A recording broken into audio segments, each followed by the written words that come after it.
Here I was, living a new life up in the hills, overlooking a beautiful, snow-filled valley, far from any touch of civilization.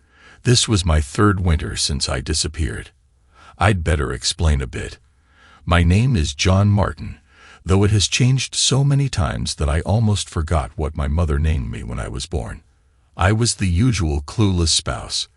My wife of 15 years had been in love with another man, Lou Amico, for longer than we had been married. She had married me to provide the stability Lou couldn't, like a home and a steady income, all while maintaining her relationship with him. Lou was already married to the daughter of the local crime boss. The father-in-law didn't mind if my wife's lover had someone on the side, but Lou could never hurt his daughter. I discovered the affair when my daughters were injured in an auto accident. The hospital called to inform me of the accident and asked if I could donate an organ to help save my younger daughter's life. After testing, they told me I wasn't a match. I wasn't related to her. My other daughter was also injured and couldn't withstand the stress of a donation. We needed to contact my wife, but she was out of town at a 2-week-long conference that turned out to be non-existent. Her phone was off. My daughter Kim died that weekend because we couldn't find a donor quickly enough. I had DNA tests done on my other daughter while she was in the hospital, and as I suspected, she wasn't my child either. When I shared this information with my daughter Angie, she realized that her mother had deceived her for her entire life, and in doing so, had caused her sister's death. She asked me to ensure her mother never saw her again and wanted to live with me. Let me back up a bit to tell you about my job. While in the Army, they discovered my knack for analyzing data, leading me to the intelligence section. It was there that my real abilities came to the surface, eventually catching the attention of the CIA. They offered me a contract job with the requirement of secrecy. It would have been foolish to turn it down, so I became a spook, working for a front company and learning to hack into computers. I excelled at it, and 10 years later was one of the best in my field. My wife had no idea what I really did. All she knew was that I worked in an office and that our joint checking account never ran dry. After the accident and the DNA test results, I contacted my CIA boss. I explained everything and told him I needed to disappear or I might harm my wife when she returned. I never realized how quickly the CIA could act. 3 days later, my daughter and I were on a private company jet heading west toward a new life. My old life was over. The bank accounts and credit cards vanished without a trace. There was no indication that my daughter and I ever existed. One night, the home where I had raised my family burned to the ground. The agency eliminated everything. It was unfortunate that my cheating wife wasn't home when it happened. I can only imagine her reaction when she returned. Finding her cell phone wouldn't work. No one was at the airport to pick her up, and all that remained was the basement. She was left with nothing, exactly what she ended our marriage with. My daughter and I were given new identities as John and Julie Martin and settled on a ranch in Montana. The house was almost 3,000 square feet on 350 acres of beautiful land, set up for me to continue my work for the CIA. They kept up the maintenance so I could continue my tasks in peace. My cover story claimed I was a retired author needing tranquility to write my novels, with a reputation for being successful. My daughter enrolled at a state college and loved it. I missed her company, but my work kept me busy. Remember when I mentioned I was a skilled computer hacker? Well, somehow all the financial records for Lou's father-in-law, the crime boss, started printing out on the FBI's Organized Crime Division's printers. The FBI now knew where to look and went right to work. 1 month later, all crime organizations' assets were seized, many people were arrested, and a divorce was initiated. That's right, a divorce between the son-in-law and his wife. It seemed she received reports of all her husband's affairs over the years, along with his financial records, including hidden and offshore account numbers. Her attorney had a field day.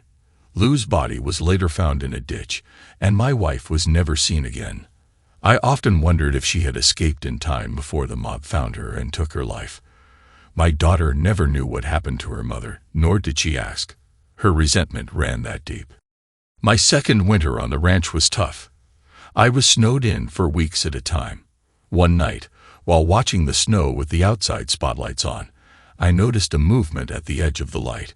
Nervous that someone seeking revenge had found me, I was surprised to see it was a very large timber wolf.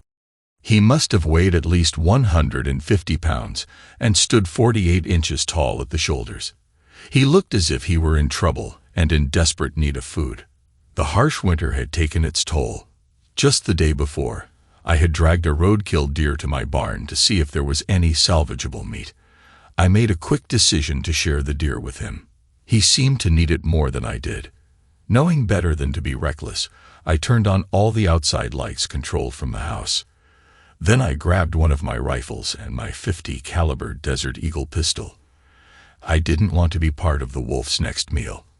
I dragged the dead deer out to the spot where I had last seen the wolf, and then returned to the house, turning off the lights before going to bed. The next morning, the deer was gone. A couple of weeks later, the wolf returned. This time, instead of pacing, he was just sitting there, watching my house. I had another deer in the meat locker that wasn't very good. It was old and tough. Thinking it over, I armed myself and went to grab the venison. When I came out, he was sitting about 20 feet from me, watching with one hand on my gun. I began dragging the deer away from the house, and he followed me out to the spot where I had left the roadkill. He never got closer than about 20 feet, always keeping the carcass between us. He wasn't aggressive, nor did he seem afraid of me. It felt more like two old friends taking a walk together. After I dropped the deer, I started backing away when he suddenly barked at something behind me. I turned to find myself face to face with another wolf. The newcomer stood still, looking at my friend. The large wolf began making sounds toward the newcomer, who then backed away and circled to his side. I realized the newcomer was a female, likely the mate of my alpha male. I did what any sensible human would do when confronted by two wolves. I got out of there. As I backed away, I noticed they didn't immediately start eating. Instead, they worked together to drag the deer into the woods. Later that day, I emailed my daughter at school explaining about the wolf. I told her to call me before coming home, so I could ensure the wolves were gone before her arrival. The wolf visited me a few more times that winter. While never really friendly, we reached an understanding. I let him have some meat when he visited, and he left me alone otherwise. To be fair to him, he never came looking for handouts unless the weather was really bad, and he couldn't hunt, and he never asked for more than he could carry. One afternoon, while walking and enjoying the spring air, I spotted my friendly wolf watching me from a distance. I was far from the house but still had my Desert Eagle with me. He greeted me with some wolf sounds, not aggressively but almost playfully. Then he looked at me and started walking away. When I didn't follow, he returned and repeated the ritual a few times until I realized he wanted me to follow him. So off we went, him leading and me following. About 10 minutes into the woods, we stopped at a small clearing where his mate was feeding their young. There were two wolf pups with their mother. My alpha male approached her, nuzzling and licking her as if showing me his family. I slowly sat on the ground and watched. So this was what I had been feeding all winter. I felt glad to have helped them survive. Soon, the pups finished nursing and began exploring their surroundings. One of them noticed me and was curious about what I was. Remembering the old saying about not getting between a mother and her offspring, I felt more than a little nervous. I figured if I lived through this, I'd still need to change my underwear when I got home. Then the strangest thing happened. The alpha male wolf approached me, laid down, and rested his head on my leg. The pup climbed up and fell asleep on my lap. After a few minutes, I began to gently scratch the pup's head. The alpha watched my every move but didn't intervene. An hour later, the pup awoke and returned to his mother while the alpha male stayed beside me. He placed his head back on my legs and closed his eyes, demonstrating a surprising trust. I felt both honored and a bit uneasy. Throughout the summer, I continued to visit the wolf family, and they would come to see me too. It was during my third winter on the ranch that a harsh January blizzard trapped us for a week, leaving 4 feet of snow on the ground and drifts over 8 feet high. My house was self-sufficient, equipped with generators, propane tanks, satellite phones, and a month's worth of food, so I wasn't worried. As I watched the storm through the window, I was captivated by the fury of nature outside. Then, to my surprise, I saw the alpha male wolf at my front door, acting more urgently than ever before. He had never come so close before, but this time, he seemed to need my help. When I opened the door, he stepped inside and nudged the door closed behind him. He carried my coat, hat, and gloves to me, barking insistently. Realizing he needed me to hurry, I quickly dressed and followed him outside. He led me to the barn, expecting me to open the door. When I did, he directed me to my snowmobiles, insisting I take the one with the trailer attached. As I started the snowmobile, he brought horse blankets to the trailer and seemed very focused on his mission. When I followed him, he led me across the fields toward the highway, carefully picking a path that was clear for the snowmobile and trailer. Suddenly, I spotted 2 dark shapes in the snow ahead bodies. The wolf rushed up to them, barking and tugging at them. I pulled the trailer closer and realized they were 2 women, still alive but barely conscious. I lifted the larger one into the trailer, and the smaller one, presumably her daughter, followed. The wolf climbed in with them, wrapping his body around them for warmth. I drove the snowmobile home as quickly as I could, and once we reached my porch, I brought the women inside to warm them by the gas fireplace. The wolf took a wall-hung rug and dragged it over to me while I peeled off their frozen clothing. Once wrapped in blankets in the rug, the wolf curled up beside them, acting as their protector. I called my CIA contact on the satellite phone, explaining the situation and requesting help. He assured me that assistance would arrive in 30 minutes. True to his word, a military helicopter landed in my yard shortly after. As the team arrived, I greeted them with a bear hug and whispered to them not to make any sudden movements. The look on their faces was priceless when the wolf sniffed one of the men, but they remained calm. Once the wolf was satisfied, the medics could approach the women. It was determined they needed to be hospitalized, so they were loaded onto the helicopter. The wolf watched them leave before returning to the woods, seemingly heading back to his den.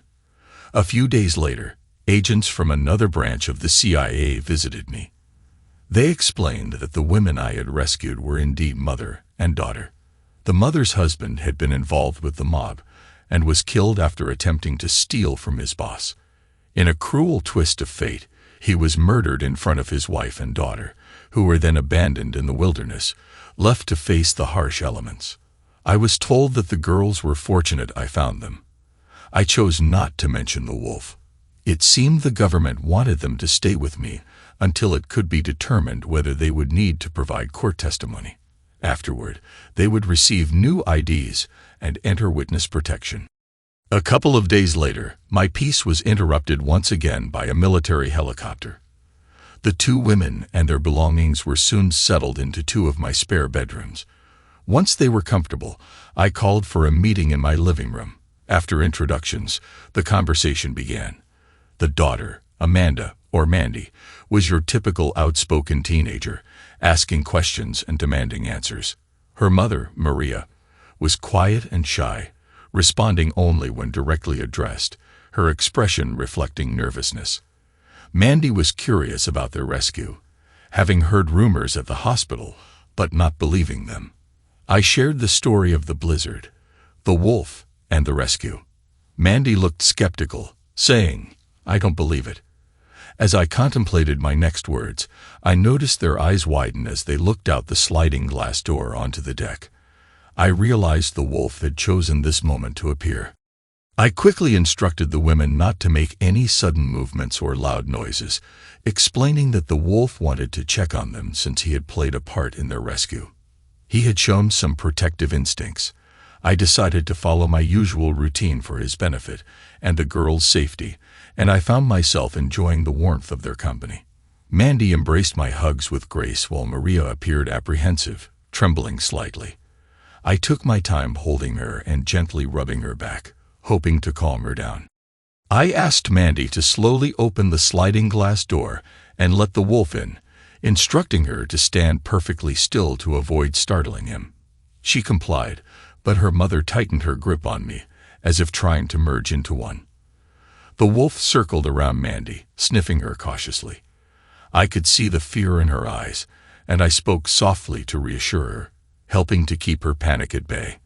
Once the wolf completed his circle, he walked over to Maria and me. I continued whispering calming words, but she fainted in my arms. I gently laid her on the couch, covering her with a blanket.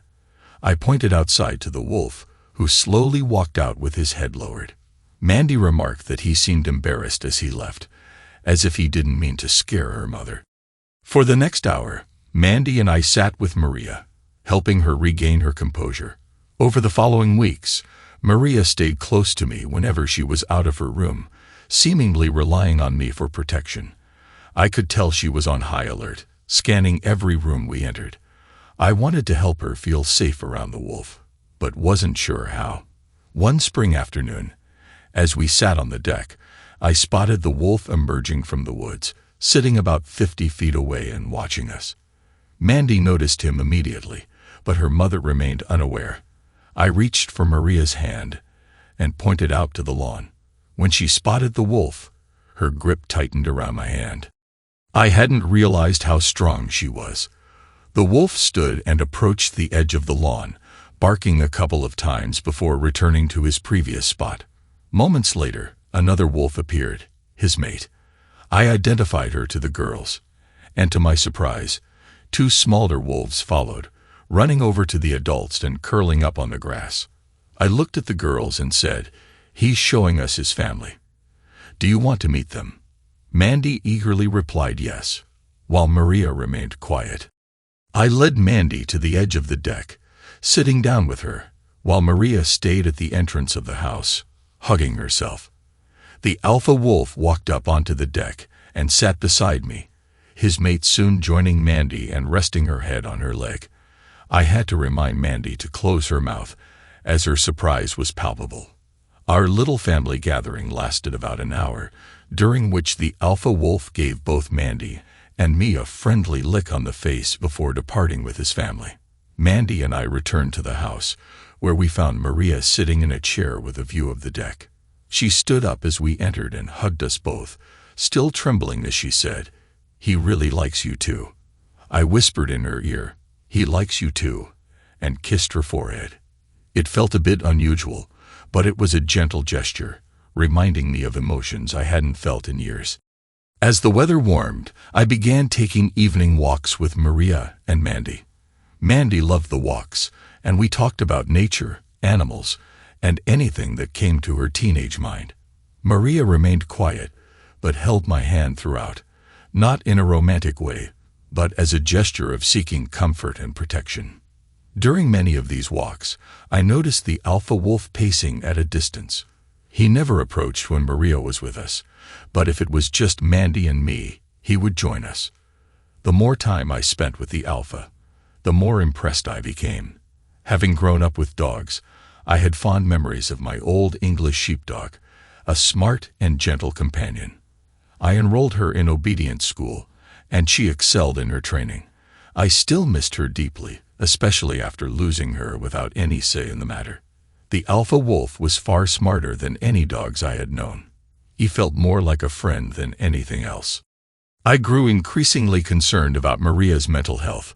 She seemed too withdrawn, and her fear of the wolf worried me. No matter how hard I tried, I couldn't break through the shell she had built around herself. I decided it was time for professional help.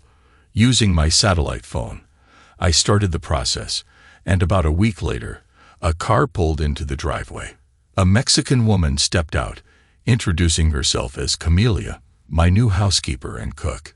Since I hadn't requested a cook or housekeeper, I assumed she was the mental health professional I needed. When we finally spoke privately, it became clear that was indeed the case.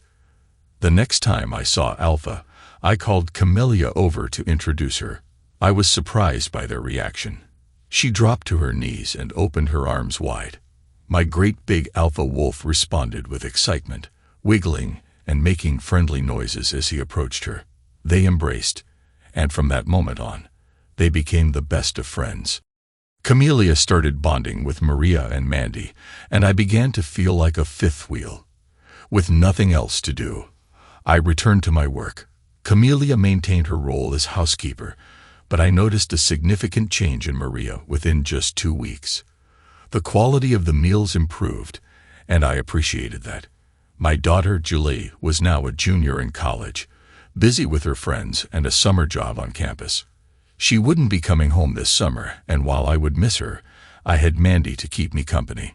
Julie often called and emailed, eager to hear about Maria and Mandy, believing they were good for me and expressing interest in meeting Mandy, just in case she ended up being her stepsister. I chuckled at the thought, especially about the stepsister part. After about a month of Camellia's stay, I noticed her taking Maria into the woods with a bowl of meat scraps. When I approached them, Camellia shook her head, signaling for me to stay back. I endured the longest hour of my life, waiting for their return. At dinner that night, Maria excitedly told Mandy about feeding the wolf's pups, and Camellia elbowed me every time I tried to speak. Later that evening, Camellia firmly instructed me to let her do her job and to refrain from interfering with Maria's interactions, including those with the wolf. She assured me that they were making great progress and that my involvement was only hindering the healing process. I couldn't help but feel a bit useless. As summer came to an end, Camellia felt that Mandy was secure enough in her new personality to enroll in the local high school. I drove the 40 miles into town with my niece to get her registered. Given the distance of my ranch and the unpredictable winter roads, it was decided that Mandy would live at the school during the week and come home on weekends, weather permitting. She was the happiest sophomore you could imagine. To celebrate, I took her shopping at the local mall. I kept my lips sealed and let her choose whatever she wanted. By the end of our outing, I had spent $2,000, and I began to wonder if I had made a wise choice. I drove the Hummer H2, and you should have seen how much stuff Mandy packed in it on the drive back to the ranch. As we traveled, she leaned across the seat and kissed me on the cheek, saying, "My real father never treated me as well as you do. I love you." My eyes filled with emotion. It was the best money I could have spent. When I explained this to Camellia, all I received was a big hug and kiss. She simply said, "One down and one to go." As fall began and school resumed, Camellia worked diligently with Maria, finally convincing her to join me one Friday to pick up Mandy from school. Maria was quiet during the hour-long drive, but when we arrived, Mandy was waiting outside her dorm. She immediately grabbed her mom and pulled her in to show her room. With no boys allowed, I sat in a truck while they caught up. About 30 minutes later, they emerged, dragging a very full laundry bag between them. I knew exactly how my mother felt when I came home from college. For the next hour, Mandy took us on a tour of the school, showing us all the great features. Maria smiled from ear to ear the entire time. On the way back, we stopped at a local diner for a bite to eat. Mandy sat across from Maria and me, talking nonstop, while Maria sat next to me, touching my arm and hand. For the first time since I had met her, she wasn't clinging to me as her protector, but rather as a friend. When we returned to the ranch, Camellia shooed me out of the kitchen to do chores while she sat down with coffee to talk to the girls. Later that evening, she patted me on the back and said, "Good job." We had a fantastic weekend, and the ride back on Sunday night was filled with excitement as Maria and Mandy made all sorts of plans for the next weekend. Maria chatted happily, laughed, and even held my hand during the drive. Camellia couldn't have been happier. That week, during lunch, Maria asked me to take a walk with her. A quick glance at Camellia revealed she had heard the whole conversation and was delighted. As we walked, Maria talked while I listened, and we held hands like a couple of teenagers.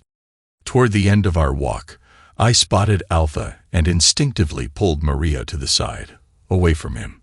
When she realized what I was doing, she told me to stop, saying she and Alpha were friends now and that she owed him for saving her life. With that, she dropped to her knees and opened her arms to him. I couldn't believe my eyes as Alpha approached her, just as he had done with Camellia long ago. They played together like puppies, and I felt a twinge of jealousy, unsure if it was for her affection for the wolf or the wolf's affection for her. I planned to talk to Camellia about my feelings that night. The three of us walked back to the house together, Maria positioned between the wolf and me, holding my hand and petting Alpha's ear. She seemed calmer than I had ever seen her. Camellia watched from the deck, grinning from ear to ear.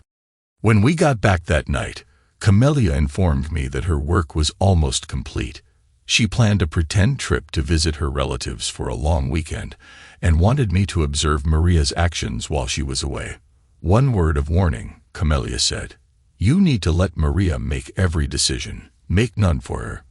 She announced her trip at dinner the next day. That night, Maria went to bed early, reverting to her old quiet self. I wasn't sure what happened, but Camellia and Maria had been inseparable all week. By Friday, Camellia winked at me and whispered, "Here goes nothing."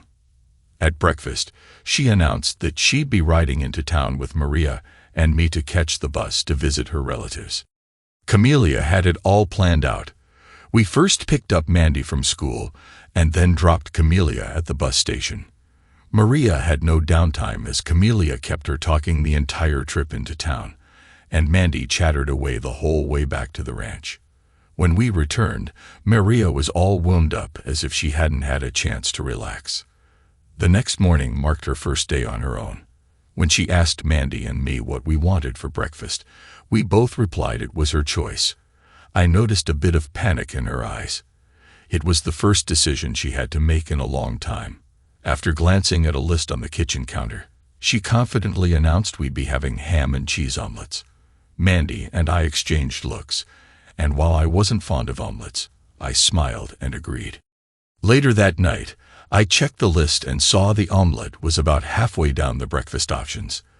The three of us had a busy weekend ahead, with Camellia having briefed Mandy well, ensuring she kept her mother active throughout. We were supposed to pick up Camellia at the bus station after dropping Mandy off at school. My cell phone rang as we were headed into town. It was Camellia needing extra time at her relatives. I handed the phone to Maria, and she chatted with Camellia until I thought the battery might give out. When they hung up, Maria seemed to be in a better mood. We stopped at our usual diner for dinner, and she sat next to me in the booth instead of across from me. She had a bit of trouble deciding what to eat, eventually picking the first dinner item on the menu. When we arrived back at the ranch, Maria went to her room and didn't come downstairs that night. The next morning, I awoke to the smell of bacon. When I got downstairs, I found she had made pancakes and bacon for breakfast. I complimented her on her great choice, and she beamed. It was clear she was rejoining the world around her and becoming a more active participant in daily life. One afternoon, I sat her in front of one of my PCs and asked for her opinion on one of my stories, explaining that my editor was on vacation and I needed a second opinion. "I'd love to," was her enthusiastic reply. After showing her how the word processor worked, I left her alone to read. Maria stayed focused on the story for 6 hours, and when she finally emerged from my office, she was grinning from ear to ear. "I loved it," she said, giving me a tentative little kiss before heading off to start dinner. Later that night, I checked her edits and found the usual spelling and punctuation corrections, alongside some insightful suggestions and comments. I realized she had truly recovered, but I also knew that soon I would be losing her and her daughter to witness protection. Later that week, a nasty thunderstorm rolled through in the middle of the night. One lightning strike took out a tree in the yard. I got up to inspect the house for any damage, and when I returned to my room, I found Maria cowering in a corner, crying from fright. I took her in my arms and led her to my bed, where we climbed in together and cuddled. Eventually, she stopped crying and fell asleep. I held her the rest of the night, keeping my distance as a gentleman. I finally fell asleep around dawn, only to wake up to the smell of bacon. I opened my eyes to see Maria standing there with a bed tray, smiling as she said, "Please sit up. I made breakfast in bed for us." We sat side by side, eating in silence. After finishing, she rested her head on my shoulder and said, "Thank you. You're the first man I've ever slept next to who didn't try to take advantage of me." She broke down, sobbing, and I spent the next hour just holding her. I promised I would never let anyone use or hurt her again. She hugged me tightly and thanked me, punctuating her words with a kiss that held a depth of feeling I had never experienced before. That day we spent time together, enjoying each other's company. We did chores side by side, never more than a foot apart, sharing moments that felt joyful and fulfilling. I cherished the time we spent together. It ranked right up there with the happiest moments of my life. However, the worst came that night when I called Camellia. I received a harsh reprimand. She yelled at me for potentially complicating Maria's recovery and advised me to stay away from her. Camellia said she would call Maria in the morning to try to repair any damage. The next day, when I returned from my chores, Maria told me that Camellia had called and that we needed to pick her up at the bus station at 6 p.m. Maria was excited to see her friend, while I felt apprehensive. At 6 o'clock, when we arrived at the bus station, Camellia jumped off the bus, hugging both Maria and me, and immediately demanding food, as she was starving. During dinner at the diner and all the way home, Camellia and Maria sat together in the back seat, talking softly. I suspected I was the topic of their conversation. When we reached home, the only request I received was to bring Camelia's bags to her room. The next morning at breakfast, I felt ignored as neither of them spoke to me. They disappeared into Camelia's room until dinner. That night, as we sat around the table, Maria dropped a bombshell. "I'm leaving with Camellia in the morning. Can you take care of Mandy until I'm well enough to take over? I know she loves you like a father, and I feel you can be trusted with her." I started to protest, but a look from Camellia stopped me. "Of course, I love her like my own daughter. She can stay as long as she wants," I said, my heart torn as I agreed. Later that night, Camellia visited me in my room after I had gone to bed. We had a long talk about my feelings toward Maria and her feelings toward me. Camellia explained that Maria had a long way to go before she could maintain a real relationship. She revealed that Maria had never disclosed her past experiences before, which was an important factor in her therapy. Everything Camellia discussed made sense, but it didn't heal my heartbreak. On her way out, Camellia said, "Call me anytime, and we'll talk. I know this is breaking your heart." How did she know? When I picked up Mandy from school that Friday afternoon, I had a lot of questions to answer. Maria had called Mandy to say she was leaving with Camellia, and I would be picking Mandy up, but no further explanation was given. So I had a lot to clarify. We talked throughout dinner at the diner and during the ride home. I started by explaining that Camellia was a doctor, not a housekeeper. She was hired to help Maria with her mental health issues. We discussed how much better Maria had become since I hired Camellia, and how much Mandy was drawn to her mother. Mandy remarked on how easy it was to talk to Camellia, and asked if she could still discuss girl things with her. I gave her Camelia's phone number and reassured her, "Of course she loves you like a daughter." I made a mental note to warn Camellia about potential calls from Mandy. The rest of the weekend went pretty well, except when I found Mandy standing in my office. "There's too much computing power here for just a writer. What do you really do? Do you have too much money?" she asked. When Mom and I were in the hospital, it was a military hospital. We were even transported back here by military helicopter. And then there's that funny phone you have locked up in your desk. I thought about how much to tell her. I looked her right in the eyes and said, "This goes nowhere further. I work for the CIA. I'm not just a writer. That part is just to explain why I live isolated in the hills." Her eyes widened as I spoke. She finally asked, "If I talked about you, what would happen?" "I'd probably be in danger," I answered. She started crying. "I guess I'd better keep my mouth shut. You're too important to me to risk losing." We shared a big hug. I remembered that my long-deceased daughter would be about Mandy's age now if she had lived. Someday, I'd need to have a conversation with her about Kim. All Mandy knew was that I had one daughter from a previous marriage living on campus. While Mandy and Julie were friends, Julie rarely came home except for major holidays, so they never had the opportunity to bond. Kim was never mentioned. I needed to change that if we were going to be a family. Thanksgiving was right around the corner, so I thought a nice family dinner would be in order. I sent Julie an email, inviting her to attend and bring any friends she wanted. I also offered to drive over and pick them up, along with a new car for her to drive back to campus or to drive her back to college in my H2. You'll never guess which option she picked. As the time to pick them up approached, Mandy and I had a few more heart-to-heart talks.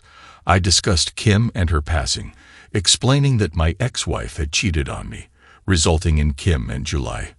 I shared that Kim and July had been in an automobile accident, and Kim needed a kidney transplant and part of a liver to survive. When I was tested for the transplant, it was determined that I wasn't Kim's biological father and couldn't donate, and July was too injured. We tried to contact her mother, but we couldn't find her. Kim died later that day.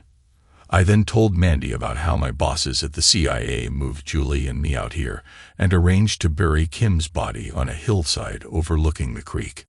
Mandy asked if I could walk her out there and introduce her to her sister Kim. I don't quite remember what happened next, but I do recall crying on Mandy's shoulder as she held me, saying, "It's all right, Daddy. I'll always be here to help." I remembered thinking I'd need to explain to her that I needed to marry her mother before she could call me Daddy, but for now, I'd accept the promotion. Mandy and I loaded the Hummer and set off to pick up Julie and two of her friends. It was almost a day's drive, so we planned to spend the night in a motel before starting our return trip. As it turned out, I spent the night in the motel while Mandy stayed in the dorm with her sister and the other girls. I got some funny looks when Mandy called Julie her sister. I gave Julie the "I'll explain" look, and she returned a "Dan right you will" look. There were just too many women in my life that night. After getting everyone settled in their beds, July and I had a long talk. All I got in return was a simple "thanks for explaining, Dad." At breakfast, I overheard Julie calling Mandy sis. They had started accepting each other. I felt a lump in my throat. Later that day, Camelia and Maria pulled up in front of the house. After being introduced to everyone, the four of them took a walk together. As I watched them walk away, I realized they were headed toward Kim's resting place. I grabbed my pistol and followed them up the hill. By the time I arrived at the gravesite, they were introducing themselves to Kim. Watching them brought back very painful memories. I sat down on the ground behind them and started crying softly. I don't know how long I sat there when I felt something by my side. Alpha had joined me, sitting on the ground next to me as he watched everyone at the gravesite. A few minutes later, his mate joined us, licking my face before curling up next to me. It was like being comforted by two old friends. After the kids finished telling Kim about themselves, they turned toward me to head back to the house. It was then they saw Alpha, his mate, and me sitting in the grass. Mandy and July walked right up to Alpha, hugging them and scratching behind their ears. Camelia, Maria, and the other two girls were a bit more reserved, realizing these were very strong animals, but somehow knowing they wouldn't be harmed. While everyone waited, I had a private chat with my daughter, Kim. "I miss you, baby. I hope you liked meeting your new sister." As a group, we all walked back to the house. When we arrived, the girls went inside while the wolves and I walked over to the meat locker. I gave each of them their favorite cuts of venison. It was a somber group I found sitting in the family room. I always remembered Kim as a happy child, always smiling and making jokes, so I sat down with the group and started talking about all the good times I could remember with her. It took me almost an hour, but I had them all smiling again. Later that evening, Camelia took me by the arm and whispered, I'm going to have to watch you. I feel you're after my job." As she walked away, she playfully patted me on the back, and I felt myself blush. The rest of the weekend went smoothly. When it was time for Julie to leave, I revealed a surprise. I opened one of the barn doors and backed out her new Toyota RAV4. The SUV provided good fuel mileage, dependability, and most importantly, safety from a father's point of view. Mandy had helped me pick it out, choosing the color and accessories, which were exactly what Julie would have picked herself. Julie expressed her appreciation with a great big hug for her sister. The girls packed up the RAV4 for the trip back to college, promising to exchange emails and phone calls as often as possible. Maria and Camelia soon left as well, but before they did, both hugged Mandy and made her promise to keep them updated about anything going on in her life. Maria walked over to me and said, "Thank you for making my daughter a part of your family," then kissed me as she got into the car. I spotted Camelia grinning from ear to ear. That woman was up to something again, I thought. A few days later, I spoke to my CIA boss and got permission to track down the killers of Mandy's father. I felt a little revenge was in order. First, for leaving Mandy without a father, no matter how bad he ended up being. And second, because I suspected the bad guys forced him to allow them to use Maria. That's how they operated. My CIA handlers delivered a file to me about the cartel's operations. I started my revenge later that day. It took about 2 months, but by then, I had broken into all their data stores and started transferring their money around, making it look like each cartel member was stealing from the others. After I had them suspecting each other, I started making public the names of everyone they were currently bribing. The network fell apart. Some cartel members were arrested, some killed, and others just disappeared. That drug cartel no longer existed. I had my revenge, and Maria was no longer living under their threat. Christmas was rapidly approaching, and this year it looked like I'd be alone. Julie and Mandy were going to spend the holidays with one of Julie's friends' families, and I was not invited. Camelia felt it was too risky to let Maria visit me. I guess I'd just spend it with Alpha and his family. At least I wouldn't need to bring a plate to pass. As the holiday approached, I sank deeper into a blue funk. I was awakened Christmas morning by the loud sound of a helicopter landing in my yard. A man in a black flight suit knocked at my door and explained, "You are wanted at Langley, sir. Please follow me."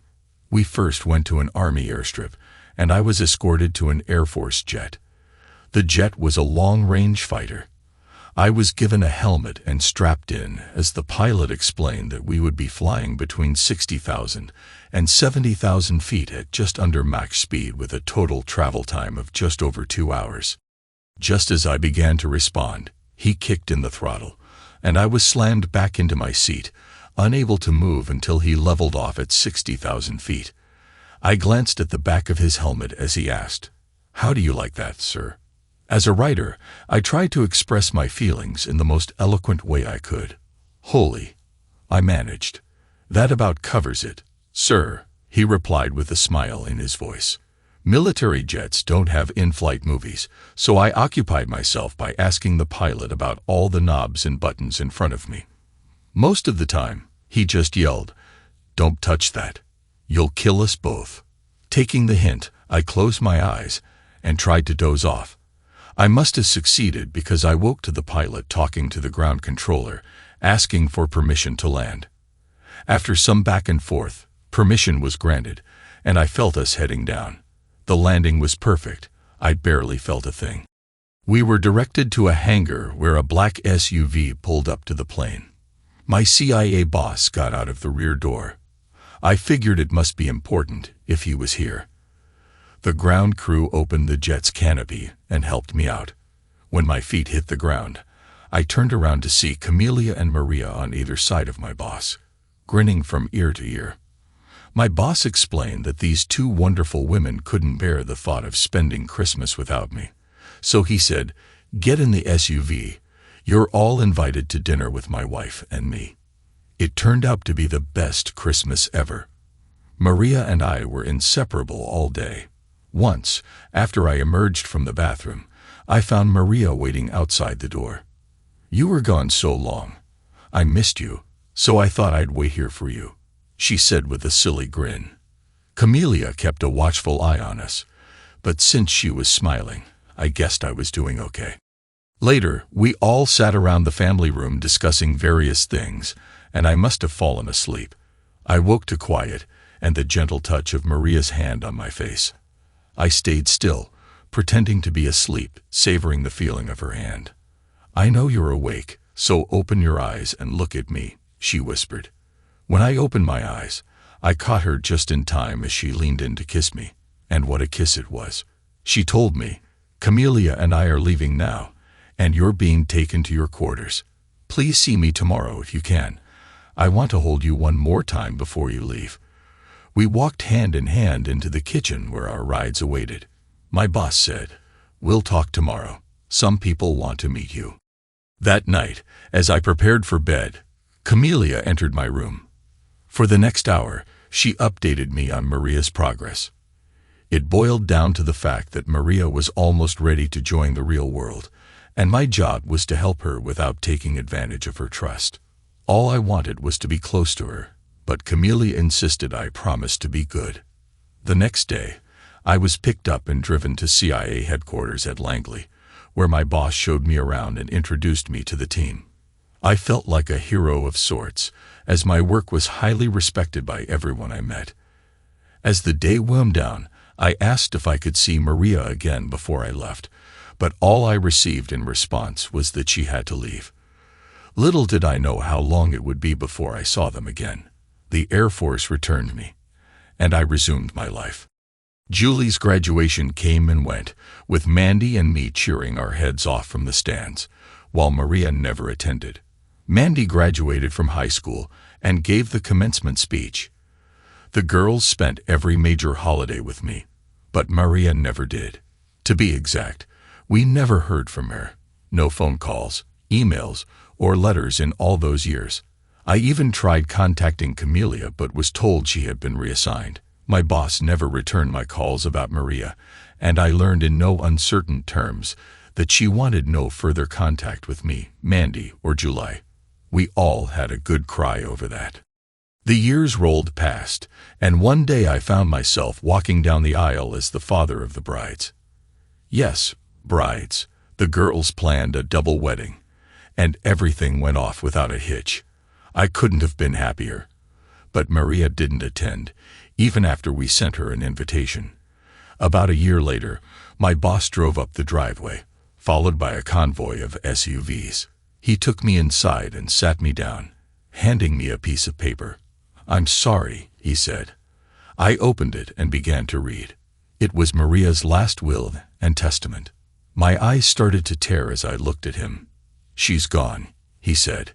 "She passed away peacefully in her sleep after a long battle with cancer. Every time we thought it was in remission, it would return elsewhere. She didn't want you or the girls to see her suffer. You know she loved you all very much. She requested, and was granted, pictures, videos and reports of all the important events in our lives. Every night, she slept in one of your old shirts, refusing to let Camelia or me replace it, even though it was little more than a rag. That's how much she loved you. One more thing," he continued. "She asked to be buried next to your daughter, Kim. Although she never met Kim, she felt that Kim was her daughter too. It's all in her will." He glanced at his watch and said, "Let's go. They should have her grave ready by now." I don't remember much of the service. I was too heartbroken. The last thing I recall is my boss telling me he would inform the girls and make sure someone stayed with me before leaving me at the grave. After they all left, Alpha emerged from the woods and sat with me. He howled, and I cried all night. In the morning, Alpha nudged me gently until I got up and walked back to the house. Camelia was there waiting for me. She helped me shower and tucked me into bed. The next day, I awoke in Camelia's arms. We held each other close, sharing our grief for Maria in our own special ways. The girls called the next day, saying they would come home next weekend to say goodbye to their mother. Alpha passed away the following year, and I buried him next to my two loves to protect them until I could join them. Now in my late 70s, I feel weary. I send an email to my boss's replacement. My boss had retired years ago, explaining my wishes. I wanted to be buried with my family on that hillside. I arranged for a headstone and all the details, asking him to ensure my wishes were honored. I then emailed Julie and Mandy to say goodbye, letting them know I was going to join Maria and Kim. With a heavy heart, I walked up the hill, carrying my trusted desert eagle. As I lay down and heard the first helicopter approaching, I prepared to find solace in reunion with my loved ones. Thanks to everyone who took the time to listen to today's stories. If you enjoyed it, please consider liking and subscribing if you haven't already. Feel free to share your thoughts on the events in the comments below. Take care.